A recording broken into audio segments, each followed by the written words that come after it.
From the station working for you, this is Good Morning Indiana, streaming now.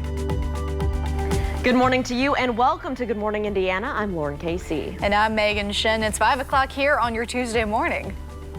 Ladies, good morning. I'm Rafael Sanchez, and these are your headlines on this Tuesday, January the 19th. Back to school, but not everyone is not returning to IPS. How IPS plans to keep students and staff safe as they reopen school buildings for learning. Plus, with kids and teens spending more time on devices, eye doctors are seeing an increased need for glasses. The advice they have for parents. And a local organization is working to honor the legacy of Martin Luther King Jr. all week long. We'll have the details on how you can help those efforts. But here at 5 o'clock, I want to thank you for joining our team here on Good Morning Indiana. We want to get right to our forecast for today, Tom, because it is chilly out there this morning. You know, it is. It's ranging from temperatures in the teens and to the north to temperatures in the 30s to the south. So a pretty big temperature spread depending on where you live here and watching this morning. The skies are going to start to clear out. That's the good news here. In fact, they have cleared out to the north, and that's why it's at 23 right now in Lafayette. In the process of clearing out here in Indy at 24 degrees, and Bloomington currently sitting at 33, but you have more in the way of cloud cover to the south where we had that little storm system scoop by to our south. It continued to trend further and further south throughout the day yesterday, so it brought some light snow accumulation to places like Bedford over towards Seymour, but it wasn't a huge problem for us. In fact, the National Weather Service has dropped that winter weather advisory that was in place yesterday and then this last evening as well. As far as going forward in this forecast, it's a brighter day for us, at least during the daytime hours, with temperatures that will be in the mid-30s. Once we get to the evening hours, the clouds will start to gather once again, and a few snow showers will develop after sunset tonight. We'll track those snow showers for you, Lauren, coming up in Maine weather in just a couple minutes. All right, Todd, thank you so much. We are monitoring a crash this morning as you're traveling northbound on I-69. This is near State Road 38, so taking you all the way up to the Pendleton area. If you're heading up through Madison County, maybe going to Anderson this morning, this will impact you. The left lanes are closed right now. One right lane remains open. You can see traffic is getting by just fine. It's still pretty quiet out there at this early hour. This is something we'll continue to monitor, and we'll let you know when things clear up. Megan? Lauren, thank you. This morning, thousands of IPS students will head back to the classroom. Raphael. And Megan, not everyone is coming back to school as the school system carefully returns to in-person learning. Good Morning Indiana's newest team member, Troy Washington, welcome. She joins us live this morning to explain how this will all work. Troy, good morning to you. Good morning, guys. Now, here's how it'll work. They're going to break it into parts. They're starting today with pre-K through third grade, and everyone else will remain remote for now. But the plan is to get everyone back in the classroom by the end of January, back to in-person learning, some capacity by the end of this month. As always, the district says they will remain flexible. We know that even as we return, there will be instances that may require us to transition a group of students or staff, a classroom, a grade level, or sometimes perhaps an entire school back to remote learning for a short time in order to keep everyone safe. Your flexibility and cooperation with us as we continue to navigate this ever-changing landscape is greatly appreciated.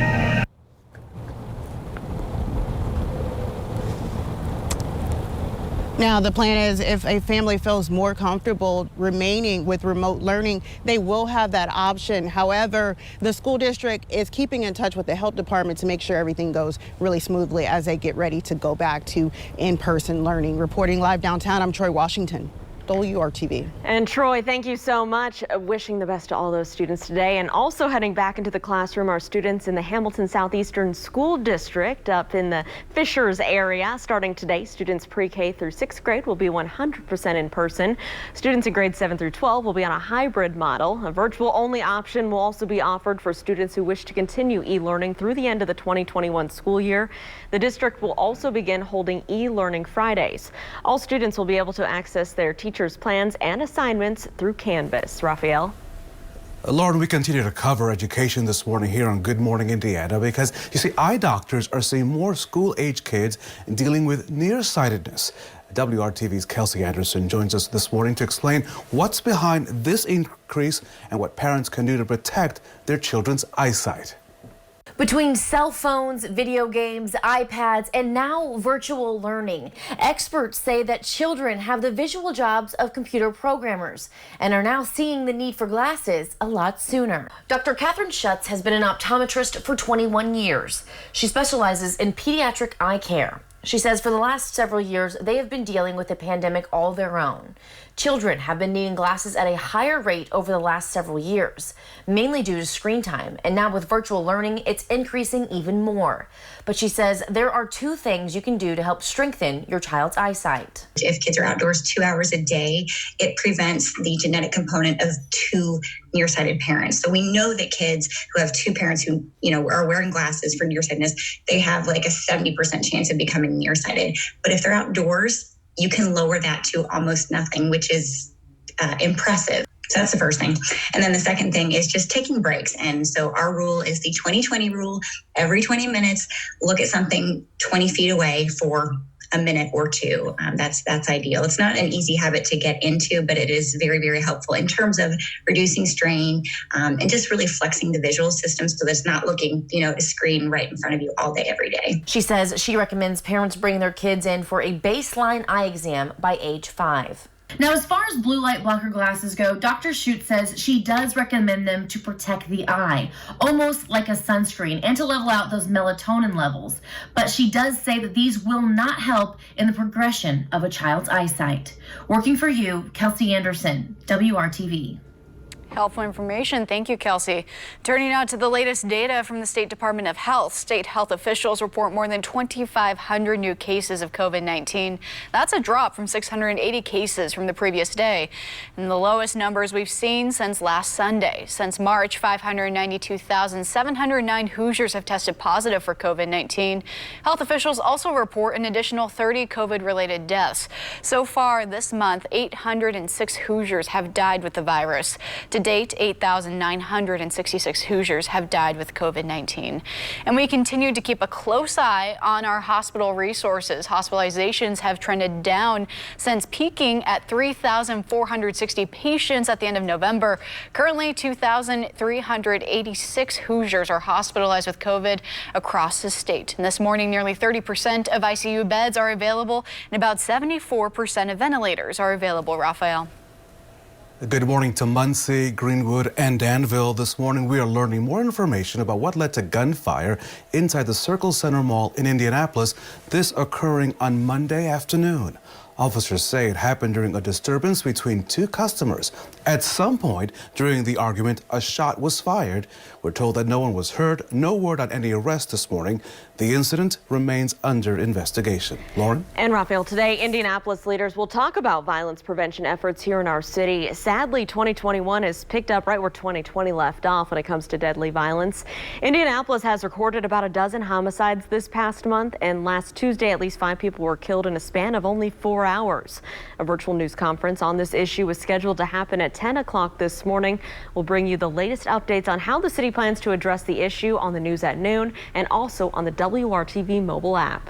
Lauren, also happening today, Governor Eric Holcomb will deliver his State of the State address. Getting through the rebounding from the pandemic will likely be big parts of the remarks. Governor Holcomb will also outline his vision for 2021. You can watch it live here on WRTV or on the WRTV News app and on the WRTV Facebook page. It starts at 7 o'clock tonight. Raphael. As we all know, the King holiday was yesterday, but today the Kennedy King Memorial Initiative continues to honor the memory and legacy of Dr. King.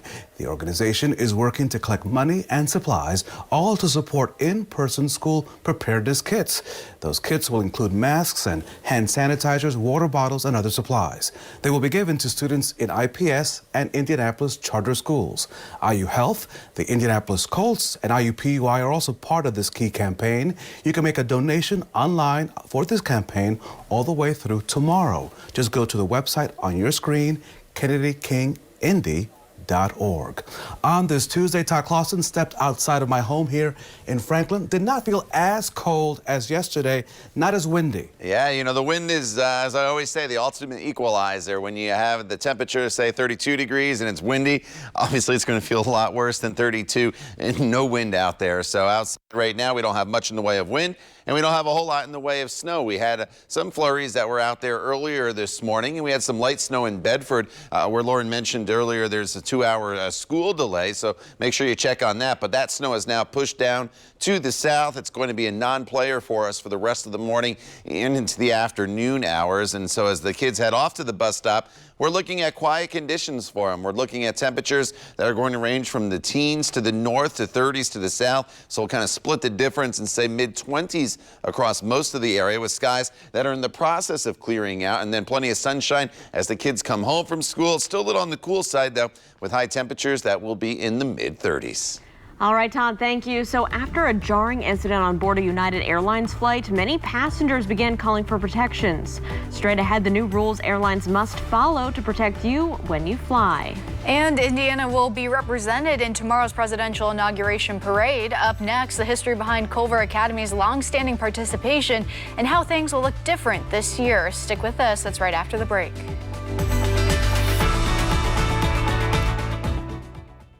The car you want, the way you want. Welcome back. The time right now is 5:13 on your Tuesday. Rafael, another grim milestone for the country as we have now surpassed 24 million coronavirus cases since this pandemic began. And Lauren, of the 24 million cases you just talked about, 3 million of those cases are in the state of California alone. It is the first state to reach that grim milestone. The first coronavirus case in the United States was reported 1 year ago this month. It took the country 304 days just to reach 12 million cases, and then only 59 days to add another 12 million cases. Johns Hopkins University reports more than 398,000 people in our country have died from COVID-19 since the pandemic began. And President Trump is issuing some last-minute orders. On Monday, he lifted coronavirus-related travel restrictions for much of Europe, the United Kingdom, Ireland, and Brazil. Those changes are set to go into effect January 26th after he leaves office. President-elect Joe Biden's administration has promised to block the order. Incoming Press Secretary Jen Psaki says that the administration plans to strengthen public health measures around international travel. This follows new regulations from the CDC announced last week. The new rule requires all travelers coming into the United States, including citizens, to have a negative COVID test before arriving. Meanwhile, First Lady Melania Trump is saying goodbye. She tweeted a farewell video message on Monday as she prepares to leave the White House. This was her first on-camera appearance since the insurrection at the Capitol on January 6th. Her speech focused on the importance of kindness. In all circumstances, I ask every American to be an ambassador of Be Best, to focus on what unites us, to raise above what divides us, to always choose love over hatred, peace over violence, and others before yourself. Despite delivering a message of unity, the First Lady is not expected to attend President-elect Joe Biden's inauguration tomorrow. She also did not invite the incoming First Lady, Dr. Jill Biden, for a visit. The meeting of the First Families is a tradition that goes back 100 years, Rafael.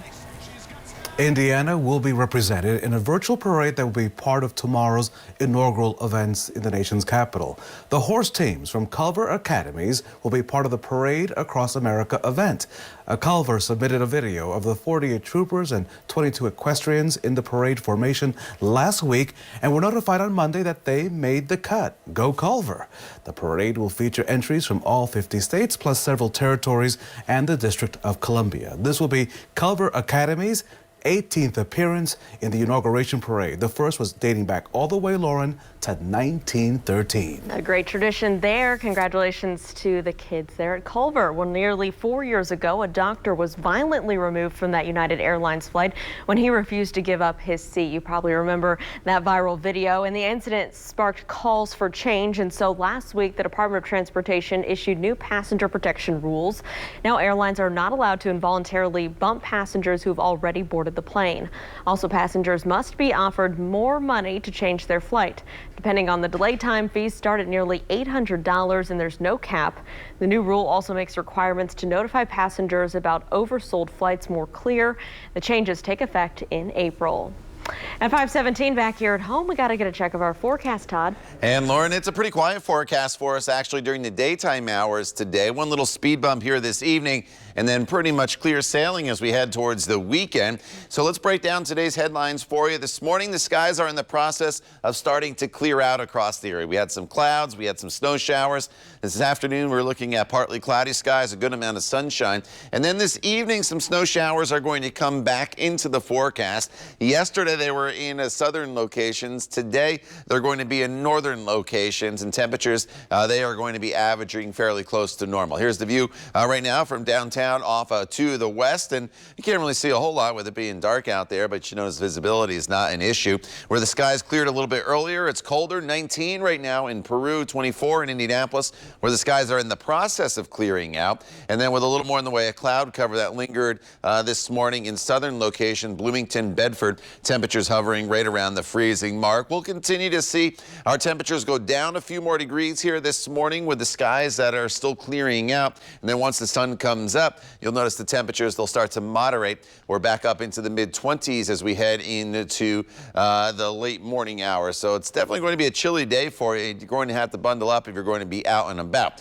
As far as any snow goes, yesterday, once again, we had some snow showers off and on throughout the day. We had some minor accumulating snow in southern locations late last night and early this morning. And a few flurries still remain near Bedford and a few clouds, but those clouds are moving out, and you see the snow now is even a little further down to the south. One more little quick system is going to head our way, though, and that's this one that you see up here near Minneapolis. This is going to quickly race through the area.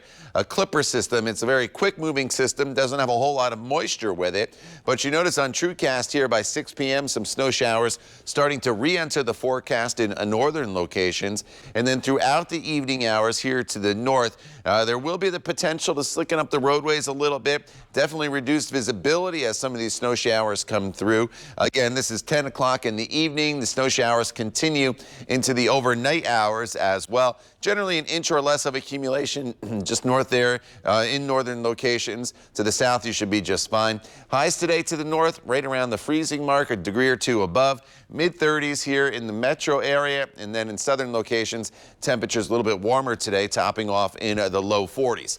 Tomorrow, we're still in the 30s with partly cloudy skies. Thursday is by far the warmest day of the week, up to 42. Some areas actually could be in the mid to upper 40s on Thursday, and then cooler as we head into the weekend with the potential of another storm system heading our way Sunday night into the day on Monday. Lauren. All right, Todd, thank you so much. We were monitoring a crash up here in the Pendleton area in the northbound left lanes of I-69 near State Road 38. Want to show you this view because everything is now clear. All lanes are back open. Great news for your morning drive. Raphael. Lauren, for the first time in decades, Indianapolis will not host the NFL Combine, but that's because, of course, the pandemic is getting in the way.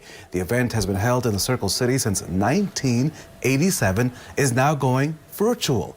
A memo sent to all 32 teams outlines the changes, which include no in-person workouts, all interviews and psychological testing will be virtual, and there will be limited in-person medical exams. In-person testing will be available for a certain number of prospects at designated locations, likely sometime in early April. The Combine, as you know, plays a key role in the NFL draft. To basketball now, March Madness will last into April in Indianapolis, and the IHSAA announced that the boys basketball state finals will be moved back by 1 week. That now pushes it to Saturday, April 3rd. The change will allow for more flexibility for the NCAA tournament at Bankers Life Fieldhouse in the final weekend of March. It will still give 8 high school teams a chance to play on the state's big basketball stage. In the spirit of COVID and a pandemic, we've learned that flexibility is a key. And we know that things change. And, when we work with our partner, the Pacers and the Fever and Rick Fuson, and they asked us to look at some things to provide some flexibility, we were more than willing to do that. All four boys finals games were originally scheduled for March 27th. The rest of the state tournament will not change. Raphael or Lauren? Well, Megan, a reminder for Pacers fans, the first limited tickets go on sale today to several upcoming games. So listen up, there's a limited number of tickets for home games on January 24th through March 4th. These are the first games of the season to allow fans inside. Ticket sales will be limited to roughly 1,000 for the first two games. The team will consider gradual increases for the games after that. Now, currently, the Marion County Health Department will only allow 25% capacity. That's around 4,500 people at Bankers Life Fieldhouse. There will also be some extra safety precautions in place. Fans must complete an online health screening prior to arrival and show confirmation before entering the Fieldhouse. Face masks are also required. There will be pod seating to keep groups separated. Tickets will all be mobile. There's no cash transactions inside the Fieldhouse. Again, tickets will be sold online and at the Fieldhouse box office weekdays starting at noon from noon to 5 today. Raphael? Go Pacers, right? Yes. That's right. That's right. If you've ever wondered what it sounds like on Mars, you'll soon get a chance to find out. Coming up, the plans that NASA has to give the red planet a voice. The voices of WRTV continue right after the break on this Tuesday morning. Loan officers can translate for you.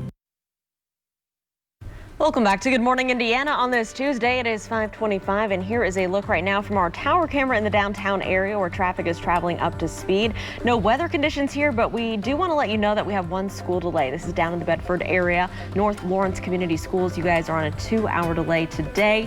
No other school delays to report at this time, but of course we'll keep you guys posted. Lauren, thank you. NASA has red hot plans for the red planet, Raphael. That's right. The space agency is planning 3 separate missions for Mars next month. And here are the details as we know them this morning. One of them will allow people living here on Earth to hear sounds from Mars for the very first time ever.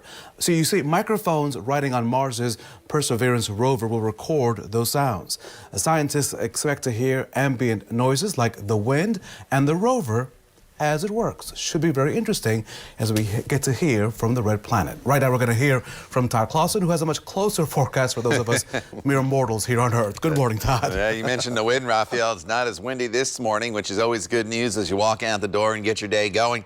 There is a pretty big temperature spread, though, across the area. We're still hovering right around the freezing mark in Bloomington as well as Bedford. But notice as you work your way north, it gets progressively cooler. 24 in Indy, 19 is the current temperature in Peru. The difference is the skies cleared in northern locations a little bit quicker here today than they did down in southern locations where we're still in the process of clearing those clouds out. The trend here today, decreasing cloud cover throughout the morning hours. Temperatures into the low 30s by the noon hour. Plenty of sunshine here this afternoon with a high of 35. And then you see those snowflakes at 6 p.m. That's only for some of you in northern locations. We'll talk more about that coming up in Maine weather in just a couple of minutes. But right now, it's time to take a break. Good Morning Indiana returns in just a couple minutes. /choose kindness. From the station working for you, this is Good Morning Indiana, streaming now. Now at 5:30, thousands of IPS students heading back to the classroom this morning. Working for you, our own Troy Washington breaks down the district's plans for in-person learning. And while many students are e-learning these days, doctors say it's putting a strain on their eyesight. What experts recommend to help your child's vision. Thank you for starting your day with Good Morning Indiana. Our Todd Clausen has an eye on your forecast on this Tuesday. Good morning, Todd. Hey, Raphael, good morning to you. Just need to bundle up here this morning as you walk out the door, as it is chilly, especially in northern locations where we have temperatures that are in the teens right now, as well as wind chills that are in the single digits. So coat, hat, gloves, all needed. Sunglasses needed today as well, so that's a good change for us, right?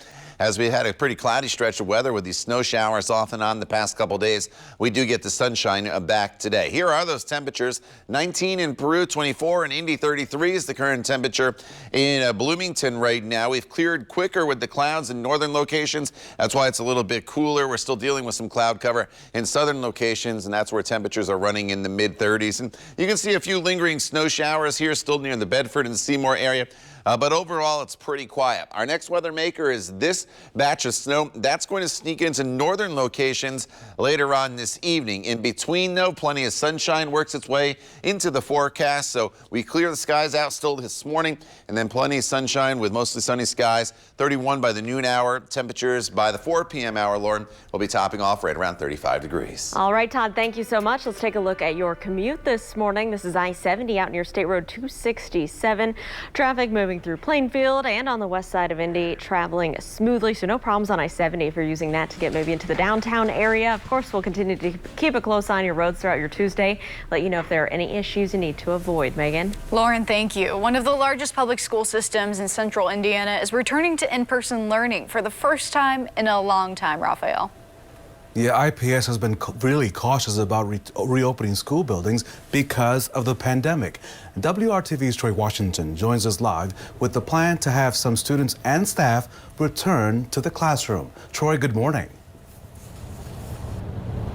Good morning. Now, let's just be honest. There's nothing routine about this year for students, but IPS is doing their best to make sure that these students have a smooth transition back into the classroom. So they're rolling it out in phases, and they're starting with pre-K through third grade. But by the end of this month, they plan on getting all students back into the classroom in some capacity. While we are glad to invite our students back into school, I also want to remind our families to be sure and know how critically important it is that you do your part to ensure we're as safe as possible. Please be sure your student has a clean mask with them every day and is following healthy hygiene habits. That's right. They want all parents at home to make sure that they're doing their part to make this phasing in process as smooth as possible. And as always, if parents don't feel comfortable quite yet, they can still opt to do remote learning. Reporting live downtown, I'm Troy Washington, WRTV. Troy, thank you so much. Troy, thank you so much. More than 1,800 new student cases of COVID-19 have been reported in our state. According to the State Department of Health, those happened between November and this week. More than 22,000 total student cases have been reported since the pandemic began.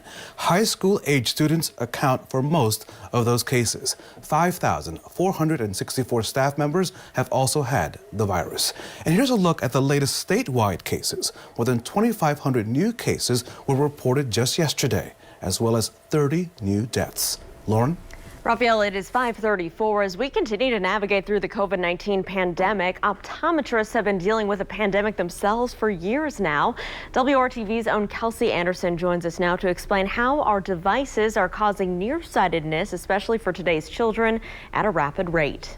Between cell phones, video games, iPads, and now virtual learning, experts say that children have the visual jobs of computer programmers and are now seeing the need for glasses a lot sooner. It was our own little eyeball pandemic before COVID ever hit. Dr. Catherine Schutz has been an optometrist for 21 years. She specializes in pediatrics. We've been calling it the myopia pandemic, and definitely nearsightedness is hitting kids at younger ages, and the progression is a lot faster than what we've seen in previous decades. So not only are more of the world's children becoming more nearsighted, it's happening more quickly. She says there are two things you can do to help your child's vision. The first, spending time outside. If kids are outdoors 2 hours a day, it prevents the genetic component of two nearsighted parents. So we know that kids who have two parents who, are wearing glasses for nearsightedness, they have like a 70% chance of becoming nearsighted. But if they're outdoors, you can lower that to almost nothing, which is impressive. The second thing is exercising your eyes. She says by taking breaks from looking at your devices. Our rule is the 20-20 rule. Every 20 minutes, look at something 20 feet away for a minute or two. That's ideal. It's not an easy habit to get into, but it is very, very helpful in terms of reducing strain and just really flexing the visual system so that it's not looking, at a screen right in front of you all day, every day. Dr. Schutz recommends parents bring their children in for a baseline eye exam by age 5. We really don't want kids in glasses. I know that seems like that cannot be from an eye doctor, but my job is to keep kids as low on the prescription so that they're as least dependent as possible. Now, as far as blue light blocker glasses go, Dr. Schutz says she does recommend them to protect the eye, almost like a sunscreen, and to level out those melatonin levels. But she does say that these will not help in the progression of a child's eyesight. Working for you, Kelsey Anderson, WRTV. Thank you, Kelsey. And a Central Indiana theater company is putting the creative in creative arts. Like nearly all performing arts groups, the Actors Theater of Indiana has not put on a traditional production since March. It canceled its season due to the pandemic, but that has not stopped the theater from entertaining the community. Starting in March and through the summer, ATI offered free programs on Facebook. People performed over Zoom from the comfort of their own homes. That proved to be very successful. People were appreciating tuning in, gave them something to look forward to. Of course, Netflix is great and everything else, Hulu, and you can go down the list of all of them that are out there. But there's something about having that emotional connection with people that you've created a relationship with. ATI co-founder Don Farrell says that led to more innovative ideas. Now the theater is streaming one of its productions from 2019. The performance is called Alabama Story. The recording was never intended to be publicly seen, but thanks to an agreement with the labor union Actors Equity Association, the performance is getting new life. Alabama Story is available on demand now through February 14th. For more information, go to WRTV.com and click on this story, Raphael.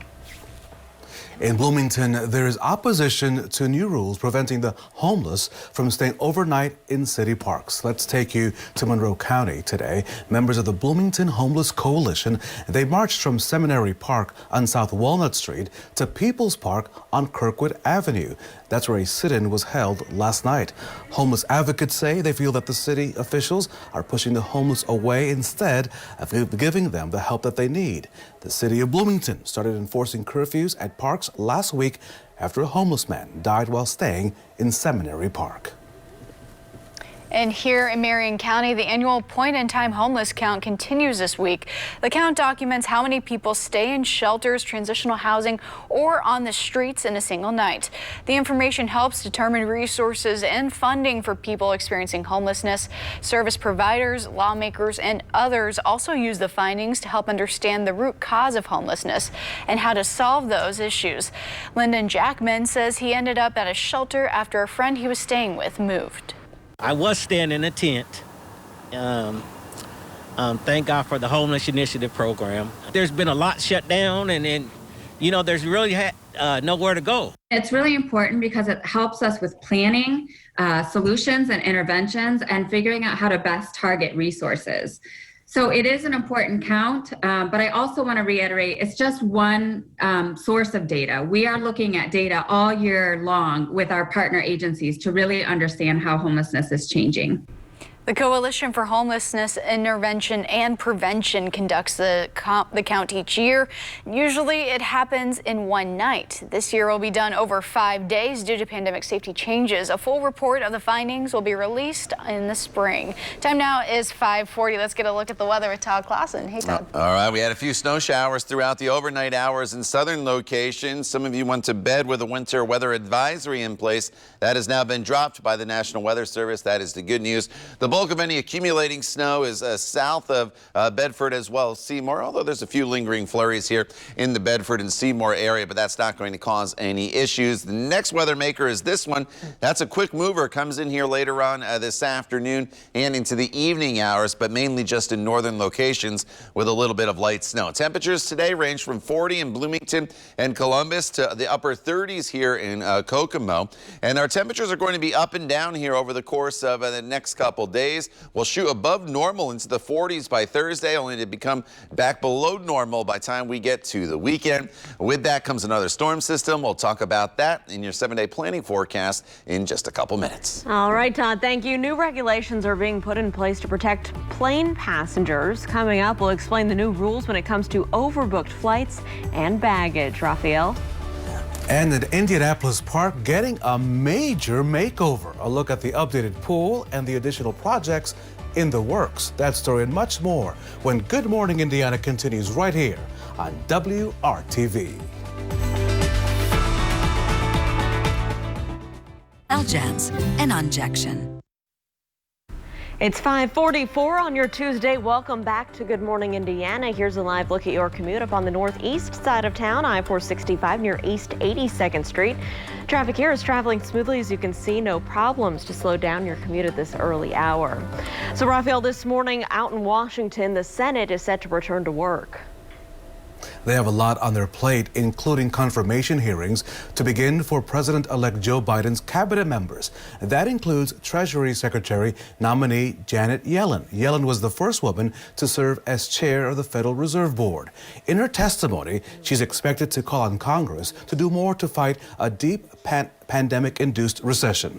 The confirmation hearings for former South Bend Mayor Pete Buttigieg as Transportation Secretary is scheduled to start on Thursday. Raphael, more than 200 flags now line the National Mall ahead of President-elect Joe Biden's inauguration. The stunning display honors the 400,000 Americans who died with the coronavirus and those who cannot attend the ceremony in person. The field of flags includes U.S. state and territory flags. Overnight, 56 pillars of light also shine brightly around the mall. The pillars representing each state and territory shine for 46 seconds, a reference to Biden becoming the country's 46th president. Lauren. And Megan, some new changes are being made to protect airline passengers from being bumped off flights. A new rule from the Department of Transportation has just been issued that prohibits any involuntary bumping of passengers who've already boarded. We basically laid out a set of proposals saying the burden should be on the airlines, not on the passengers. If you've oversold the flight, if you have 102 passengers and 100 seats, it's up to you to figure out what to do. So it also raises the amount of money passengers must be offered to change their flights. It starts at nearly $800 and more can be paid for mishandled baggage. The new regulations will take effect in April. Raphael. Time to plan a vacation, Lauren. The ski industry is seeing a boom as more people are participating in outdoor activities because of the pandemic, of course. But with that boom in business comes more pressure to enforce coronavirus guidelines. U.S. ski resorts are seeing a boom on the east and west coast, reporting record numbers of people on their slopes. Now, in response to that, reservation systems are in place now to regulate how many people get to use those passes each and every day. And more lift attendants have been hired to keep an eye on anyone who's not wearing their mask while in line. Ski resorts are also encouraging everyone to comply with those new rules so that they can remain open throughout the winter. And now to our king of the slopes, Todd Clausen, standing by. Todd, I was hoping to jumpstart my snowblower this morning, but I'm gonna have to just bring out the lawnmower at this rate. Yeah, you know, there's not a lot of snow heading your way anytime soon, Raphael. We've had these snow showers the past couple of days, but it hasn't really amounted to a whole lot. And we have some more snow showers in the forecast later on this evening. For some of you, this morning we're talking about pretty quiet conditions and temperatures that are in the teens and 20s and 30s. So there's a big temperature spread this morning. Bloomington 33 degrees, 24 in Indy, only 19 right now in the Peru area, 20 in Tipton and 23 to the east in Richmond. You factor in a little bit of a breeze and it feels like 9 degrees in the Peru area. So definitely need to bundle up all across central Indiana as we get going throughout the day today. Now the good news is we will have some brighter skies in the forecast today. We're in the process right now of clearing the skies out. We've done it in some locations already to the north. That's where those temperatures are a little bit cooler. And we'll get there later on this afternoon for a good amount of sunshine all across the area. And you see the satellite radar picture right now. We had a little bit of light snow that fell through the Bedford and Seymour area overnight. There's a 2-hour school delay down there in portions of the Bedford area. So make sure you check on that if that's where you live. But otherwise, this accumulating snow has gone to the south and it's going to stay down there. Now there's this little clipper system, which is just a weak area of low pressure that moves very, very quickly. And that's going to slide through the area later on this evening, mainly in northern locations. So as we work our way throughout the day today, here's the sunshine we enjoy through the noon hour. But once we get closer to sunset and then beyond, there'll be some scattered snow showers that'll start to develop across the area. And as you go further to the north, that's where they're probably going to be more intense. And once again, with these snow showers, just like last Friday, if you were joining us here on Good Morning Indiana, I was telling you, I think the reduced visibility, probably the bigger issue compared to the potential accumulation across the area. So some of these snow showers could be pretty intense as they move through. The good news is it's pretty late tonight and then into the overnight hours. So for most of you, that is while you are sleeping, and by by the time you get up for tomorrow morning's commute, you should be in decent shape. We're talking about a ½ an inch or less of snow here to the north. It's not a big snow maker, but again, visibilities could cause some issues on the roadways. This evening, temperatures before that snow arrives will be in right around the freezing mark with mostly cloudy skies, at least in the metro area, a little cooler to the north. And then 18 tonight in Peru, 25 the overnight low in Bloomington. Tomorrow's a pretty quiet day for us. Should have plenty of sunshine out there. It's just a chilly day once again with high temperatures right around the freezing mark. And then as we go into Thursday, the temperatures spike to 42 degrees. And that is the good news, only to come back down as we head into Saturday and Sunday with temperatures right around 30 on Saturday. And then Sunday, Lauren, especially in the evening hours, the clouds will increase ahead of our next storm system, potentially for Monday. All right, Todd, thanks so much. Let's take a look at your commute at this early hour. As you're heading out the door this Tuesday, want to give you a live look at I-65 near 71st Street. This is up on the northwest side of town. Traffic there is traveling up to speed. We do have a report of a disabled vehicle, however, just south of this spot in the right lane as you're heading in the southbound direction. So just be aware of that and give them plenty of space. Move over into another lane if you can. But other than that, everything is traveling up to speed around the metro area. Megan. Lauren, thank you. Hiring Hoosiers is our commitment to keep you informed about job opportunities of all kinds. And here's one to note down. INDOT will be holding a virtual career fair tomorrow. It'll run from 4 until 5 p.m. Featured jobs include positions like highway maintenance technician, equipment mechanics, construction engineers, project inspectors, and seasonal positions. Registration is not required. You could find details on how to join the event in this story on hiringhoosiers.com. Raphael. And Indianapolis Park is getting a facelift ahead of its 100th birthday. Citizens Energy Group unveiled the renovated pool house at Frederick Douglass Park on the near north side. Now, those improvements will include new security system, fresh paint, custom designed murals, an upgraded concession area, new furniture, and landscape improvements. And the Parks Department's director says there are more upgrades to come in the future. We'll soon be getting started on a design and putting together construction costs for a new family center at Frederick Douglass Park. After reviewing the design options with community input, we'll be better equipped to secure funding to build a family center in the future and offer a much needed renovated space for families and our staff. With all that good news, I'm ready for spring. How about you? The pool house renovations cost about $100,000. Lauren? Oh, Raphael, I'm ready for spring as well. And right now, you can help save the lives of Hoosiers and also honor the lives of police officers who were killed in the line of duty. It's really easy. All you have to do is donate blood. The Officer David Moore Blood Drive, sponsored by the Marion County Prosecutor's Office, is underway right now. This annual event began back in 2011 after IMPD officer David Moore was shot. Now the drive honors the memories of fallen IMPD officers Rod Bradway, Perry Wren, Southport Police Lieutenant Aaron Allen, and IMPD officer Brianne Leith. The blood drive is happening right now through January 24th at all Versity Indiana Blood Center locations. To donate, you just need to make an appointment online and enter the code David Moore in the notes section of your appointment. Good cause. Thank you, Lauren. Well, it's a blast from breakfast past. After the break, how fans brought Waffle Crisp back and where you could find it. That's coming up. Stick with us as we continue on this Tuesday morning. Just $209 a month. Welcome back to Good Morning Indiana. The time right now is 5:56 on your Tuesday. Here's a look at your commute to the southwest. I-465, a view here near Kentucky Avenue where traffic's picking up. Still traveling up to speed. I'm not monitoring any crashes or slowdowns right now as you're heading out on the roads. Thanks, Lauren. Well, a 90s cereal favorite is making a comeback, Raphael. That's right. Waffle Crisp is back on store shelves. In case you were looking for it, there it is. Up there, right there. The maple crispy waffle-shaped corn came out back in 1996, but stopped being sold back in 2018. 3 years later, Waffle Crisp is back thanks to a Change.org petition.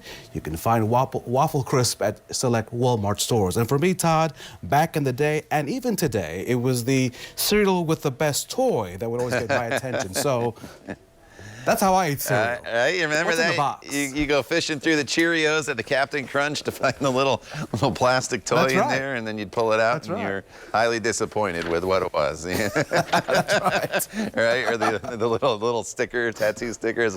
All right, outside right now, temperatures are in the teens in northern locations. Logansport and Kokomo at 19 degrees, 30 in Bloomington right now. We've had a little bit of light snow here in southern locations throughout the overnight hours. That has come to an end, but just be a little careful down in the Bedford area where there could be some slick spots on the roadways. Overall today, decreasing cloud cover, partly cloudy, 35 degrees. That's average temperature-wise for this time of year. And then late this evening, some more snow showers will move into northern locations. We'll break down your forecast, have their latest news headlines as well. Coming up when Good Morning Indiana continues at 6 o'clock.